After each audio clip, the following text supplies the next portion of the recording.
Hello student, इसके पहले वाले वीडियो में मैंने आपको सॉल्यूशन क्या होता है और उसके टाइप्स के बारे में बताया था। ठीक है, उसके बाद जो नेक्स्ट टॉपिक है एक्सप्रेसिंग कंसंट्रेशन ऑफ सॉल्यूशंस। ठीक है, नेक्स्ट हमें क्या पढ़ना है, expressing concentration of solutions. Solutions को कंसंट्रेशन में कैसे एक्सप्रेस किया जाता है। ठीक है, जनरली जितने भी सॉल्यूशंस होते हैं हम उनके लिए कौन सी टर्म यूज़ करते हैं, कंसंट्रेशन टर्म यूज़ करते हैं। कंसंट्रेशंस मीन्स क्या, कंसंट्रेशन क्या होता है, composition of solutions expressed by term concentration. जो सॉल्यूशन का कंपोजिशन होता है उस सॉल्यूशन के कंपोजिशन को ही हम कंसंट्रेशन टर्म में एक्सप्रेस करते हैं। कंपोजिशन मीन्स जिस सॉल्यूट और सॉल्वेंट से मिलकर वो बना है। ठीक है, तो उसमें सॉल्यूट का अमाउंट कितना है ना, या सॉल्वेंट का अमाउंट कितना है, कितना कितना मिलाकर सॉल्यूशन बनाया गया है, वो उसका कंपोजिशन है। और यदि उसमें हमें वो अमाउंट पता चल जाए तो हम सॉल्यूशन का क्या बता सकते हैं, कंसंट्रेशन बता सकते हैं। मीन्स जैसे मैंने 10 ml वाटर में क्या लिया, 2 ग्राम सॉल्ट ऐड कर दिया, तो हम क्या बोलेंगे कि जो कंसंट्रेशन है वो कितना है, उसका 2 ग्राम समथिंग है। जनरली क्या होता है, जो सॉल्यूट होता है उसी से सॉल्यूशन का कंसंट्रेशन डिसाइड होता है। अब जो कंसंट्रेशन है यानी कि जो सॉल्यूशन का कंपोजिशन है उसको हम एक्सप्रेस कैसे करेंगे, तो दो तरह से एक्सप्रेस कर सकते हैं, क्वालिटेटिवली भी और क्वांटिटेटिवली भी। क्वालिटेटिवली कैसे एक्सप्रेस करेंगे, देखो क्वालिटेटिवली मतलब नॉर्मली हमें ये ना पता हो कि कितना, मतलब फिक्स अमाउंट ना पता हो, राइट। सॉल्यूशन में प्रेजेंट सॉल्यूट का या सॉल्वेंट का अमाउंट ना पता हो। क्वालिटेटिव यानी कि सिर्फ ये पता हो कि इसमें सॉल्यूट का अमाउंट कम है, इसमें सॉल्यूट का अमाउंट ज़्यादा है। ठीक है, तो वहाँ पर हम क्या टर्म यूज़ करते हैं, दो टर्म यूज़ करते हैं, डाइल्यूट और कंसंट्रेट। डाइल्यूट टर्म कहाँ यूज़ करते हैं, जहाँ पर सॉल्यूट की स्मॉल क्वांटिटी हो सॉल्वेंट में, और कंसंट्रेट टर्म कहाँ यूज़ करते हैं, जहाँ पर सॉल्यूशन में सॉल्यूट की क्या प्रेजेंट हो, लार्ज क्वांटिटी प्रेजेंट हो। वहाँ पर हम डाइल्यूट और कंसंट्रेट टर्म यूज़ करते हैं। जनरली ये जो दोनों जो टर्म हैं वो एक दूसरे की कंपेरेटिव टर्म है। कंपेरेटिव यानी कि हम दो सॉल्यूशन को कंपेयर करते हैं तो हम एक के लिए टर्म यूज़ करते हैं डाइल्यूट और दूसरे के लिए यूज़ करते हैं क्या, कंसंट्रेट। ठीक है, जैसे कि दो टेस्ट ट्यूब लेते हैं हम, उसमें हम 10 ml वाटर लेते हैं दोनों में। ठीक है, एक में मैंने 1 ग्राम शुगर ऐड किया है, दूसरे में मैंने 2 ग्राम शुगर ऐड किया है। तो वहाँ पर अब आपको बोला जाए कि बताइए कि कौन ज़्यादा कंसंट्रेट है, तो आप सिंपली यही बोलोगे कि जिसमें 2 ग्राम सॉल्ट ऐड किया है that is the concentrate solution, और जिसमें 1 ग्राम ऐड किया है वो क्या हो जाएगा, आपका डाइल्यूट सॉल्यूशन। ठीक है, सिर्फ आप वहाँ पर क्वालिटी बता रहे हो उसकी सॉल्यूशन की, तो वो क्या कहलाता है, आपका qualitatively expression of concentration, right. Second जो आपको पढ़ना है वो है क्वांटिटेटिव एक्सप्रेशन। क्वांटिटेटिव जहाँ पर आपको क्वांटिटी भी पता हो कि किस में कितना परसेंट में क्या है सॉल्यूट या सॉल्वेंट एड है। ठीक है, there are several ways by with can describe concentration quantitatively. इसमें आपको अलग अलग मेथड्स पढ़नी है और इन मेथड्स पर बेस्ड न्यूमेरिकल एग्जाम में पूछे जाते हैं। तो आपका जो पहला वाला मेथड है वो है मास परसेंटेज। मास परसेंटेज या जिसको हम लिखते हैं W/W, W यानी कि वेट। वेट जहाँ पर सॉल्यूट और सॉल्वेंट का वेट के थ्रू हम क्या निकाल लेते हैं, उसका मास परसेंटेज निकाल लेते हैं। कैसे निकालते हैं mass percentage, mass percentage equals to mass of one component. One component क्यों, क्योंकि सॉल्यूशन हम बाइनरी सॉल्यूशन पढ़ रहे हैं तो दो कंपोनेंट है उसमें, एक सॉल्यूट है दूसरा सॉल्वेंट है, तो जिसका भी निकालना हो तो मास of one component divided by total mass of solution, और चूंकि परसेंट निकाल रहे इसलिए क्या करेंगे, इनटू 100। टोटल मास क्यों लिखा, ऑब्वियसली जब सॉल्यूशन बनाएंगे, जैसे कि मैंने 2 ग्राम शुगर, ठीक है, और 1 ग्राम ग्लूकोज को ऐड कर दिया, तो क्या वेट नहीं बढ़ेगा, टोटल बढ़ जाएगा ना। ठीक है, तो टोटल वेट इंक्रीज हो जाता है, इसलिए हम नीचे क्या लिखते हैं, टोटल मास ऑफ सॉल्यूशन। अब यहाँ पर मास का मतलब आप कभी भी मोलर मास नहीं लिखोगे।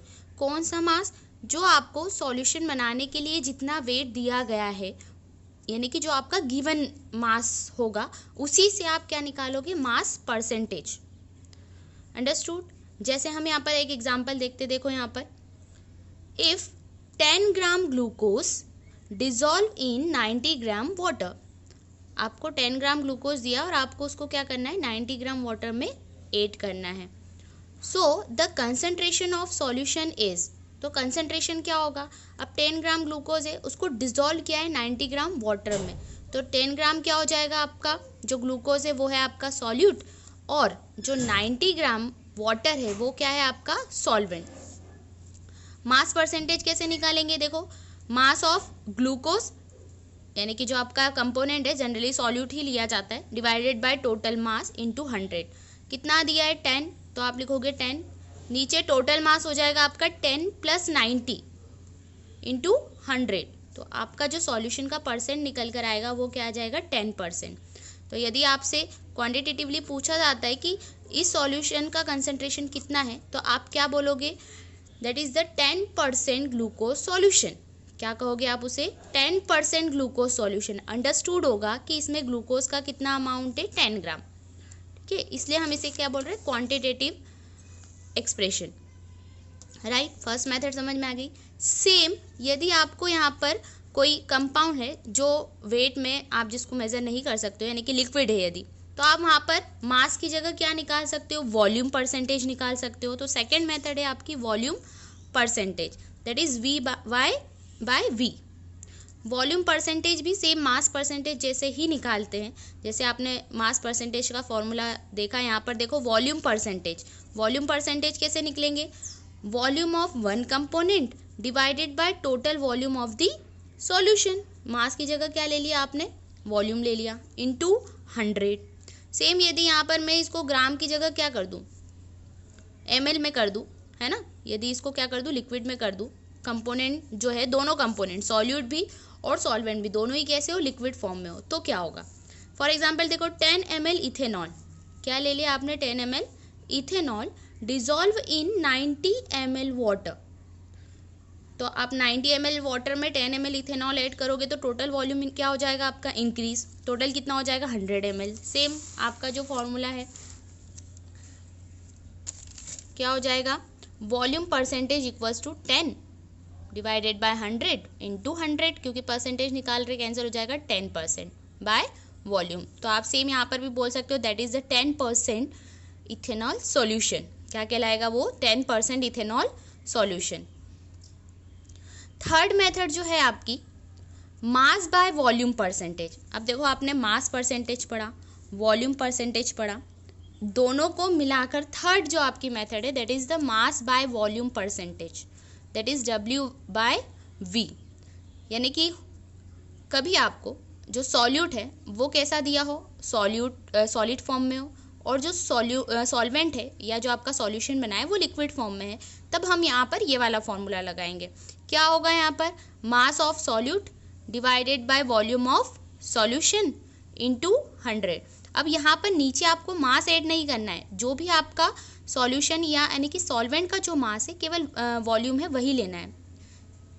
यदि मैं आपको बोलूँ कि 100 ml वाटर है और उसमें आपने 1 स्पून क्या कर दिया, सॉल्ट ऐड कर दिया, तो क्या वॉल्यूम इंक्रीज हो जाएगा, नहीं, वाटर तो उतना ही रहेगा ना 100 ml, तो वॉल्यूम तो इंक्रीज नहीं होगा। इसलिए हमने क्या लिखा है यहाँ पर, वॉल्यूम ऑफ सॉल्यूशन, या आप यहाँ पर लिख सकते हो वॉल्यूम ऑफ सॉल्वेंट, सेम ही रहेगा, ठीक है, इनटू 100। जैसे एग्जांपल देखो यहाँ पर 5 ग्राम NaCl dissolve in 100 ml water, तो आपका मास बाय वॉल्यूम परसेंट क्या निकलेगा, NaCl का मास कितना है, 5 ग्राम, तो आपने ऊपर लिखा 5 divided by volume of solution 100 ml into 100, तो क्या हो जाएगा आपका 5%, that is the 5% NaCl solution.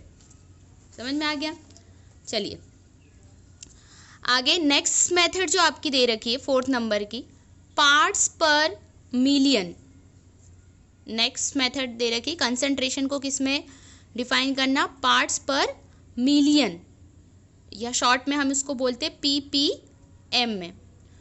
क्या होता है पार्ट्स पर मिलियन, अच्छा ये तो आपको समझ में आ गई। ये थोड़ा सा नया टर्म है, देखिए, पार्ट्स ऑफ कंपोनेंट पर million parts of the solution. किसी एक कंपोनेंट के जितने भी पार्ट्स है किस में प्रेजेंट हो, सॉल्यूशन में जितने भी एक कंपोनेंट के पार्ट्स प्रेजेंट है वो क्या कहलाता है आपका, पार्ट्स पर मिलियन। 1 मिलियन में जितने पार्ट्स ऑफ कंपोनेंट प्रेजेंट है। ये टर्म यूज़ कहाँ करते हैं, पार्ट्स ऑफ पर मिलियन जो टर्म है वो हम यूज़ करते हैं जहाँ पर बहुत ही स्मॉल क्वांटिटी होती है, यानी कि आपका सॉल्वेंट बहुत ज़्यादा हो और सॉल्यूट बहुत कम हो। तो वहाँ पर क्या होगा, आप कैसे कंसंट्रेशन को मेज़र करोगे, बहुत ज़्यादा सॉल्वेंट है और बहुत ही कम क्या है आपके सॉल्यूट पार्टिकल्स है, तो वहाँ पर हम इसका यूज़ करते हैं, इस मेथड का यूज़ करते हैं, that is the part per million, ppm में। कैसे निकालते हैं, ppm equals to number of parts of one component. एक कंपोनेंट के जितने भी पार्ट्स प्रेजेंट है उनका नंबर किस में, 1 मिलियन में, divided by total number of parts of all component of the solution. किससे डिवाइड कर देंगे, सॉल्यूशन में जितने भी टोटल पार्ट्स है वो, और वो टोटल पार्ट्स में से एक कंपोनेंट के कितने पार्ट है वो, इंटू 10 टू द पावर 6। अब यहाँ पर 10 टू द पावर 6 क्यों लिखा, बिकॉज ऑफ द हम क्या बोल रहे हैं, मिलियन है ना, मिलियन को हम 10 टू द पावर 6 से मिलियन में निकालने के लिए हम उसको क्या करते हैं, 10 टू द पावर 6 से मल्टीप्लाई कर देते हैं। इसका एक एग्जांपल, जैसे कि आप अभी न्यूज़ में पढ़ रहे होंगे, न्यूज़ में पढ़ते भी होंगे कि जो पॉल्यूशन लेवल है वो 1.8% कम हो, 1.8 ppm कम हो गया है, या जो पॉल्यूशन है उसमें पॉल्यूटेंट 3.2 ppm इंक्रीज़ हो गए हैं। इस तरह के आप टर्म पढ़ते होंगे, तो वहाँ पर ppm टर्म यूज़ की जाती है। अब पॉल्यूशन की बात करें तो इतना बड़ा एटमॉस्फेयर है, राइट, तो यदि हम एटमॉस्फेयर में जो एयर है उसको यदि हम सॉल्वेंट मान ले और उसमें जो पॉल्यूटेंट्स है वो pollutant as a solute obviously air में डिजॉल्व होते हैं, एयर में रहते हैं, तो वो सॉल्यूशन ही बनाते हैं। आपको पॉल्यूटेंट के पार्टिकल अलग से एयर में दिखाई तो नहीं देते, किसका फॉर्म ले लेते हैं, वो सॉल्यूशन बना लेते हैं। तो एयर में जो पॉल्यूटेंट पार्टिकल प्रेजेंट है, अब इतना बड़ा एयर है और उसमें पॉल्यूटेंट है तो वो बहुत ही ट्रेस अमाउंट में माने जाएंगे, तो वहाँ पर जो कंसंट्रेशन है पॉल्यूटेंट का वो ppm में मेज़र करते हैं। ठीक है, तो ये समझ में आ गया आपको। सेम इसके जैसी नेक्स्ट मेथड है, ये हो गई आपकी 4th नंबर की मेथड। नेक्स्ट हो गया आपका 5th नंबर की method, that is the mole fraction. क्या हो जाएगा, mole fraction. Mole fraction important है क्योंकि बहुत बार आगे भी काम में आने वाला है आपको इस चैप्टर में, और इससे रिलेटेड क्वेश्चन भी आते हैं। ठीक है, तो मोल फ्रैक्शन क्या होता है, इसको डिनोट करते हैं हम x से। किससे डिनोट करते हैं, स्मॉल x से। मोल आपको पता है, आपने मोल कॉन्सेप्ट पढ़ रखा है, नहीं पता है तो मैं बता देती हूँ मोल क्या होता है। मोल हम किसको बोलते हैं, किसी भी मॉलिक्यूल को, एटम को या आयन को हम किस में डिफाइन करते हैं, मोल में, 1 मोल से।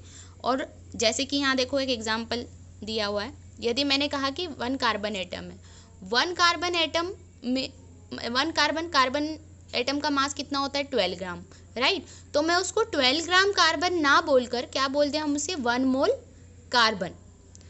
इसके लिए भी हमने 1 मोल यूज़ किया। सिमिलरली एक ऑक्सीजन का मॉलिक्यूल है, कितना ग्राम है, 32 ग्राम ऑक्सीजन। 32 ग्राम ऑक्सीजन ना कहकर हम इसको क्या बोलेंगे, 1 मोल ऑक्सीजन मॉलिक्यूल, राइट। तो यहाँ पर हम क्या टर्म यूज़ करते हैं, मोल। और साथ ही ये मोल फ्रैक्शन मतलब पता ही होता है आपको, पार्ट। ठीक है, तो मोल फ्रैक्शन का कंसंट्रेशन से क्या रिलेशन है। अब देखो यहाँ पर सॉल्यूशन है, सॉल्यूशन में बाइनरी सॉल्यूशन पढ़ रहे तो 2 कंपोनेंट है, तो कुछ नंबर ऑफ मोल्स सॉल्यूट के होंगे, कुछ नंबर ऑफ मोल्स किसके होंगे, सॉल्वेंट के होंगे।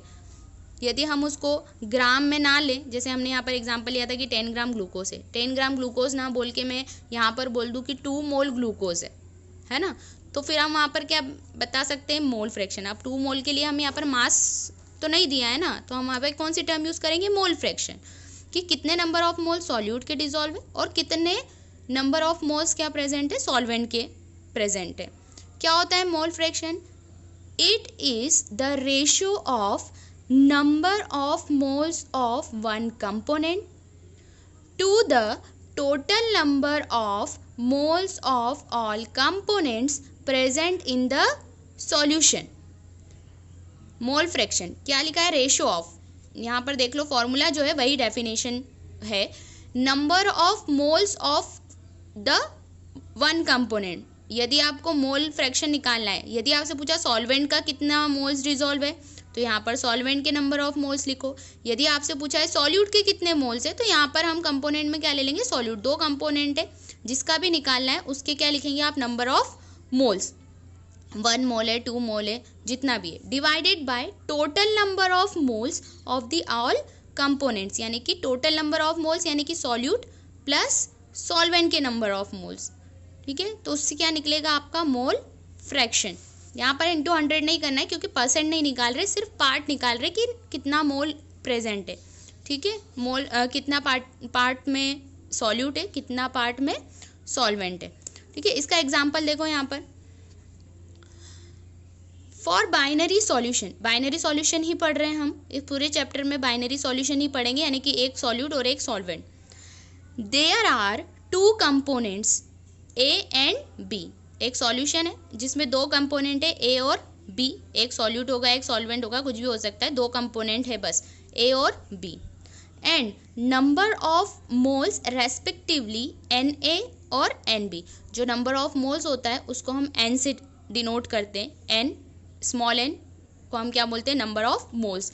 तो ए के जो नंबर ऑफ मोल्स है उनको मान लिया एन है, और जो बी के नंबर ऑफ मोल्स है क्या है, एन बी, और ये नंबर ऑफ मोल्स बी के और ए के मिलकर क्या बना रहे हैं, सॉल्यूशन। ठीक है, मोल फ्रैक्शन निकालना है, तो मोल फ्रैक्शन कैसे निकालोगे, number of moles of the component. यदि हमें ए का मोल फ्रैक्शन निकालना है इस पूरे ए बी सॉल्यूशन में, सॉल्यूशन क्या बना रहा है, यदि ए बी सॉल्यूशन बना रहा है, तो उस ए बी सॉल्यूशन में ए का कितना पार्ट है, ए का कितना पार्ट है, तो क्या लिखेंगे, एक्स ए, चूंकि ए के लिए निकाल रहे हैं तो mole fraction of A equals to N A, यानी कि number of moles of A divided by N A plus N A B, N B यानी कि total number of moles. A B जो सॉल्यूशन है उसमें इसका भी मोल है इसका भी मोल है, तो टोटल कितना हो जाएगा, N A plus N B. ठीक है, तो जो भी आपको वैल्यू दी है आप उसको यहाँ पुट करोगे और इसको सॉल्व करोगे तो आपका क्या निकल जाएगा, मोल fraction of this component. Similarly यदि बी के लिए निकालना हो तो बी का भी यही होगा। अब यहाँ पर एक्स ए की जगह आप क्या लिख दो, एक्स बी, और एन ए की जगह क्या लिख दोगे, N B divided by same N A plus N B, तो एक्स बी का निकल जाएगा। हमेशा ध्यान रखना कि किसी भी सॉल्यूशन में जो मोल फ्रैक्शन होता है उनका सम, यानी कि जो ए और बी के का जो मोल का सम निकलेगा वो हमेशा कितना होता है, 1। देखो एक्स ए मोल फ्रैक्शन, मोल का नहीं सॉरी, मोल फ्रैक्शन जो निकलेगा वो हमेशा किसके इक्वल होता है, 1 के। तो जो भी आपका एक्स ए और एक्स बी जो भी निकलेगा वो किसका होगा, 1 मोल, क्योंकि हम किसी भी जो हमारी स्टैंडर्ड कंडीशन होती है वो होती है हम 1 मोल लेते हैं। ठीक है, तो 1 mole always for binary solution x A plus x B equals to क्या होता है, 1। तो आपको करना क्या है, आपका जब भी आपको मोल फ्रैक्शन निकालने के लिए आता है तो ध्यान रखना कि जो भी आपका मोल फ्रैक्शन निकलेगा एक कंपोनेंट का वो हमेशा 1 से कम ही निकलेगा, क्योंकि दोनों का सम 1 होता है। ठीक है, तो जो भी एक्स ए निकलेगा वो भी पॉइंट में आएगा, एक्स बी होगा वो भी पॉइंट में ही आएगा, दोनों का सम क्या होगा, 1। अब आपको क्या करना है, यदि दोनों का मोल फ्रैक्शन निकालना है तो दोनों का मोल फ्रैक्शन निकालने की बजाय आप एक का निकाल लो। मान लो आपने क्या किया, बी का ए का निकाल लिया। अब ए का तो आपको पता है और आपको पता है दोनों का सम क्या है, 1। तो जो आपका ए का निकला है उसको 1 में से क्या कर दो, आप माइनस कर दो, तो आपका एक्स बी, यानी कि सीधे सीधे इतना बड़ा फॉर्मूला न लगाकर आप सीधे क्या करोगे, दूसरे कंपोनेंट का मोल फ्रैक्शन ईजिली आइडेंटिफाई कर सकते हो। क्लियर है, आगे बढ़ते हैं।